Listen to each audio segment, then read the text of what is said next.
Wall Street starts the week with a bang, rallying and taking last week's very impressive lead for another run here, especially toward the latter part of the day. But the week ahead presents perhaps some roadblocks to this kind of enthusiasm, and that's exactly what we're going to unpack here. This is Macro Money. I'm Ilya Spivak, head of global macro here at tastylive. And what we're going to do is take a look at where it was that markets took us last week, how we got there, and where we go from here on the same story, because it really is all one narrative here. And as tempting as it is to flag the situation in Japan, to point to this or that earnings release or this or that economic number, the overlay for the story has remained, and it continues to point a finger at the Fed. So let's consider how it is that the markets fared last week and why, what is on the menu, and how it all fits together.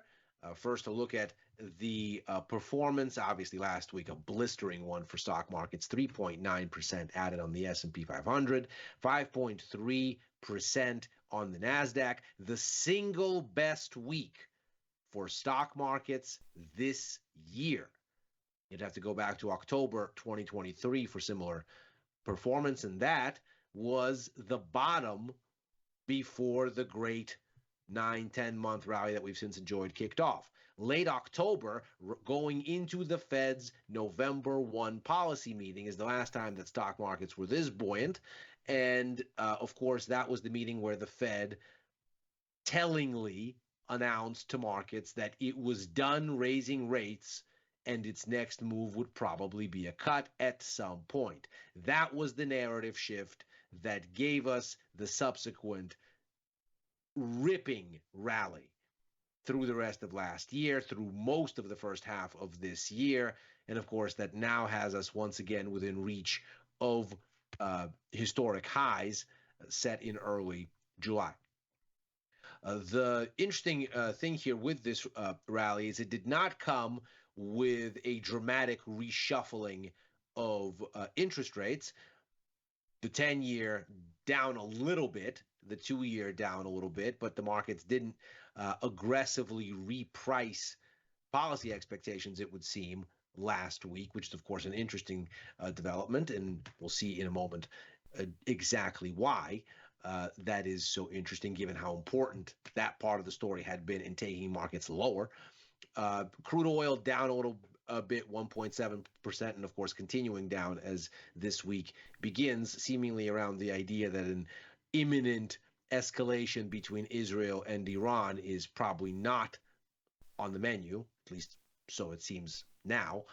And so some of the geopolitical risk concerns baked into the price filtering out. Gold up, adding 2.6%. The dollar a little bit softer, down 0.9% against the euro. The yen also a bit softer, reflecting this idea that perhaps yields are not going to quite give the panic on the growth side of the equation that people thought. Of course, that aggressive risk aversion at the start of August, as it typically does, triggered a rally in the yen, and stock markets regained obviously significant ground, and against that risk on backdrop, the yen had to give back some of its advance. Bitcoin down again, third week now, this time off 1.6% and seemingly beating it or marching to the beat of its own drum here. But here's where things get really interesting, and this is why I flag that the rally's intensity last week, given a somewhat cautious, a somewhat muted performance in the bond market, seems like a bit of a disconnect. Consider how we've gone into July's sell-off, and therefore why this week becomes so very important. And I have the S&P 500 here, and I also have the yen. I have the Nikkei 225, Japan's benchmark stock index, because, of course, so much ink has been spilled in the past 2 weeks about how the unwinding of the carry trade was the great and powerful motivator sinking stocks. And of course, a simple look at the timeline suggests that Japan bears, if any, then very, very, very little responsibility for any of this. If there is any, it is in the structural low inflation policies of Japan going back decades, rather than anything immediate. Whereas it becomes immediately clear that it is, in fact, the market's rethink of the Fed in response to its own guidance that set the stage for the sell-off. And, of course, that makes these next steps here so very important. Notice, the yen and stocks with it begin to turn right on the week of July 9th, going into the 10th and the 11th. And that is as you get this quick sequence of Fed Chair Powell coming into congressional testimony and saying the central bank is now about as worried, or getting close to being about as worried, about unemployment being too high as it is worried about inflation being too high, which is obviously a major head change. Since basically the middle of 2021, when the Fed initially owned the idea that inflation being high was not a transitory thing, that it was becoming baked into labor markets, and that it would necessitate a meaningful rate hike cycle to beat back, the Fed has been singularly focused on inflation, saying the labor market is fine. Eventually, all of these rate hikes might hurt it. We expect it to cool in response, but there is no immediacy here. We're at very low unemployment rate. We're at steady job creation, and we're going to focus on beating inflation down and raising rates because the business cycle seems to be doing just fine. We have room to act. Since about the middle of April, U.S. economic data seem to take a narrative turn and start to increasingly underperform relative to forecasts, not surprisingly starting to feed a sort of under-the-surface concern in markets where, while the markets, of course, did not immediately respond negatively because they had no actionable trigger from the Fed to do so, they nevertheless saw a series of numbers that started to get weaker and weaker compared to what they were expected to be. And at the beginning of July, the Fed seemed to say, well, us too.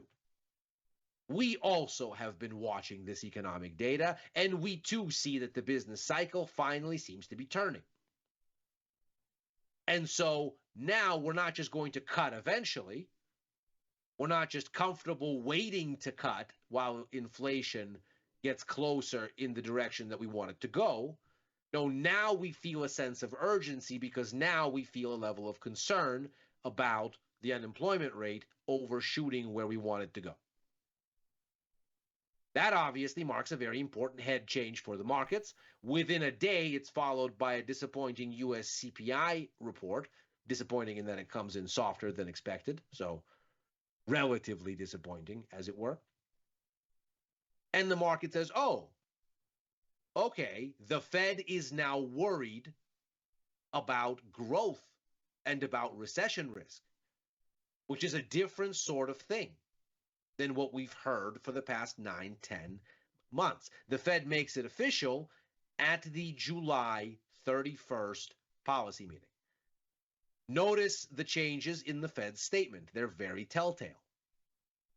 In particular, this very last sentence here at the end of the second paragraph in the statement, where they really sum up their thinking and say the economic outlook is uncertain, and the committee, whereas before it was highly attentive to inflation risks, is now attentive to risks to both sides of its dual mandate.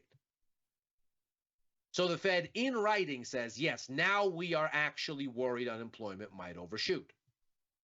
Not surprisingly, then, when you get soft U.S. jobs data, the markets get very defensive, and on Monday, August the 5th, you get that vol spike that follows as that defensiveness cascades. Against that backdrop, of course, there's the unwinding of carry, so yen shorts are getting smaller, and of course the yen rallies. Lots has been said about pinning all of this on the Bank of Japan's meeting, which happens exactly the same day as the Fed's and gives us a surprise rate hike. But of course, we can see that the move starts long before that meeting, indeed, almost 3 weeks before. Since then, the violence of the rebound has been, of course, historic, and that we got an as expected CPI number last week, along with a better than expected retail sales number, has, of course, helped. Nevertheless, it is interesting, as we just said, that yields did not fall further. Because the interesting thing here seems to be that the market is now celebrating a situation where maybe the Fed doesn't need to do quite so many rate cuts as it was expected to do here amid the panic. The market seemingly does want the rate cuts, as we've amply seen, but it doesn't want too many of them, because too many of them would be scary and a recession tell of some sort. Whereas a Fed that isn't worried about the business cycle but is inclined to cut rates gives the markets a kind of best of all worlds. What they want is maintenance cuts that make sure that the Fed doesn't over-tighten as inflation comes in, not stimulus cuts designed to beat back an already developing slowing of the economy. Which, of course, makes the minutes from this meeting, where they issued this change in guidance, a very important start to this week's macro calendar. When the Fed publishes those minutes, the markets, of course, will want to know what inspired them to make this shift in rhetoric and why the Fed felt the need to do it now. What is indeed the immediacy that the Fed perceives, and is it in a mind state as of this meeting in July, obviously before having seen August's fireworks on the 2nd and the 5th? What is it that has them thinking we have to signal rate cuts are imminent at this point, or at least nod in that direction? What are we seeing in the business cycle? What is it about the velocity of the cool down in the labor market that has gotten us to actionable territory? And whether those minutes then imply for the markets that the Fed is as worried about the business cycle as the market surmised when this was made official, or if the Fed is much more gradual in its approach, and perhaps even though rate cuts are almost certainly coming in September, at least as far as the markets think, maybe it's not for quote-unquote bad reasons. Maybe there is no sense of urgency yet on the growth side, and the Fed is simply envisioning it getting closer rather than realizing it's already arrived. As it stands, the likelihood of a hold in September's meeting has suddenly reappeared, albeit with very, very small likelihood. At this point, the markets very much appear convinced that there is a cut at the September meeting that is coming. We can see here there was a slight possibility for a hold when we look back a month ago to July 19th, again, before all of the fireworks. The cut was already there with a probability of over 80, nearly 100%, so in the upper 90s. Then there's the week of volatility, of course, and we get what happens on the second. We get what happens on the 5th. So by the time that this 1 week ago snapshot is taken on the 12th, the markets are about 50-50 between a 25 or a 50 basis point cut. And of course, that's a come down. Earlier, when we were looking at this on the 5th, the 6th, the markets thought 50 basis points was the much likelier outcome because it seemed like some sort of an emergency was underway. Going back a day to where we closed on Friday, we can see things have evened back out. It's not quite as pronounced as it was a month back. There's still about a 20% chance that the markets assign to there being a 50 basis point cut, but the likelihood has significantly shifted back to where things were before the shock. So, of course, the first question here will be, did the Fed mean to signal immediacy in July? Did the markets read that correctly? We can see that here. Things get more dovish, yet the markets fall, whereas from April onward, things getting more dovish meant the markets were going up because that sense of immediacy wasn't there. And whether this now dilution of the rate cut outlook here and its subsequent violent reset in stock markets, whether that makes sense, all of that it becomes once again on the menu when those minutes come out. Now, that will in and of itself amount to a stage setting exercise because what comes at the end of the week is the main event in this narrative. And that will be an opportunity for Fed Chair Jerome Powell to speak at the annual central bank symposium that the Fed holds in Jackson Hole, Wyoming. Every year, this is a kind of lens tuning exercise where the Fed comes out and says, here is how we are thinking about our reaction function, about how we're going to interpret economic data, sort of in broad strokes. Here is the lens through which we look at incoming economic dynamics and how that will guide our policy. And so this is how you market participants ought to look at it as well. And so all of this sort of interpretive ambiguity that has now emerged. Does the Fed mean to signal immediacy? Does it mean to actually cut in September? If it already is on a pathway to do that in September, is it doing it as a maintenance thing, or is it beginning a rate cut cycle because it feels itself already behind the ball on unemployment?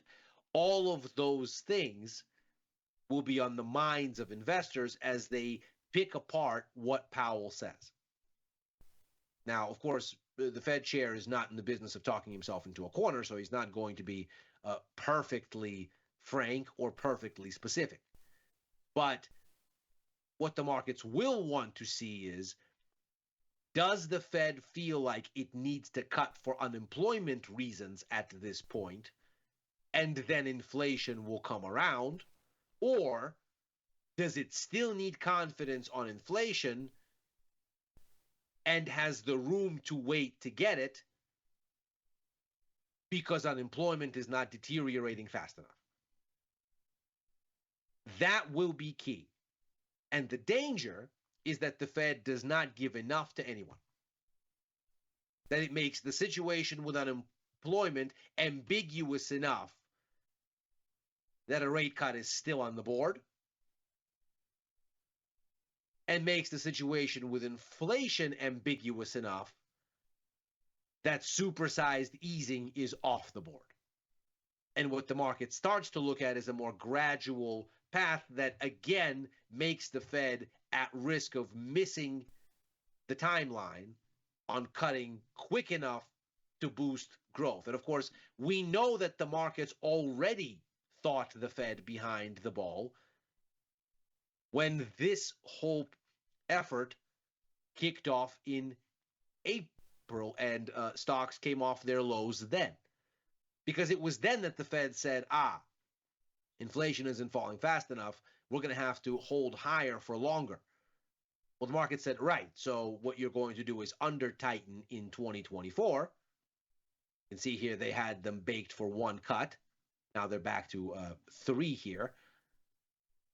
But of course, what the market then said was that you are going to hold the ground here means that you're going to have to do a lot more cutting in 2025 to catch up.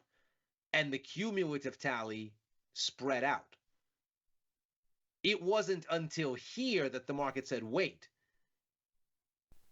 maybe the Fed is recognizing, as we have, that it is behind the ball and that it needs to ramp up easing because the pendulum on the growth story has already turned.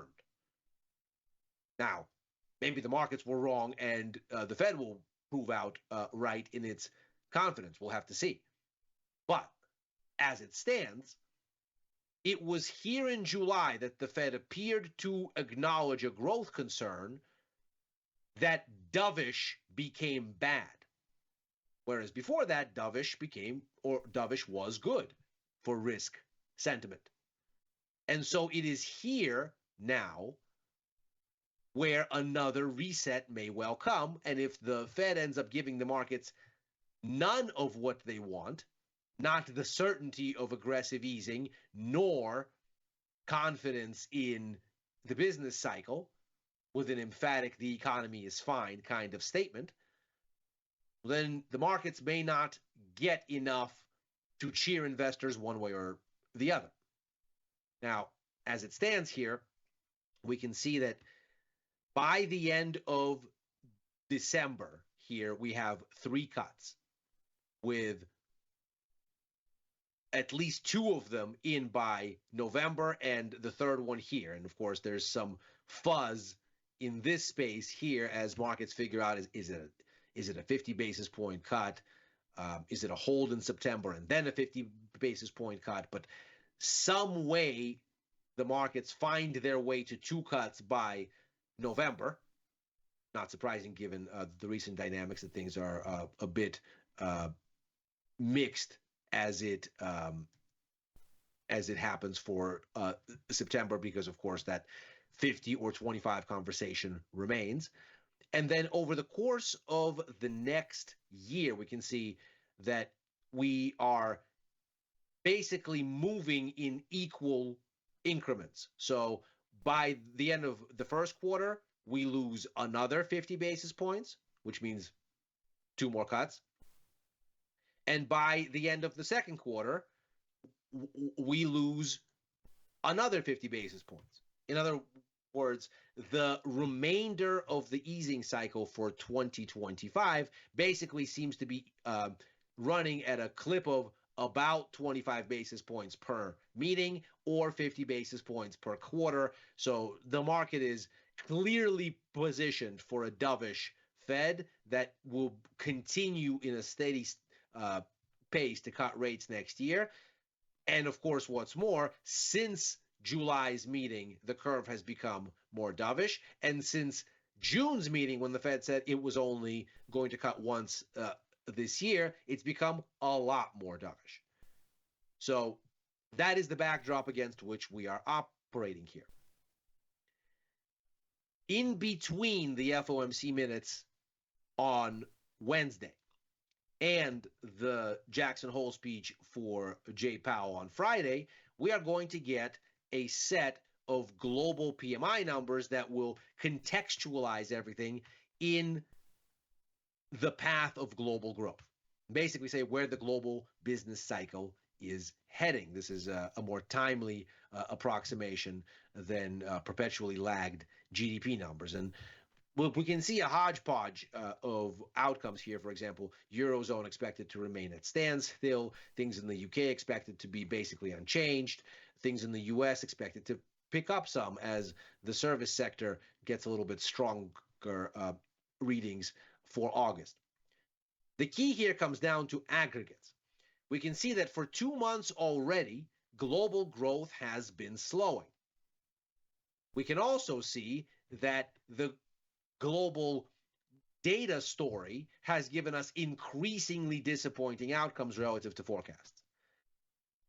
So, however the markets interpret the Fed will be filtered through the sense that the global economy might well be on a 3-month pathway toward a slowdown if this August data follows this dynamic toward disappointment and gives us another misstep.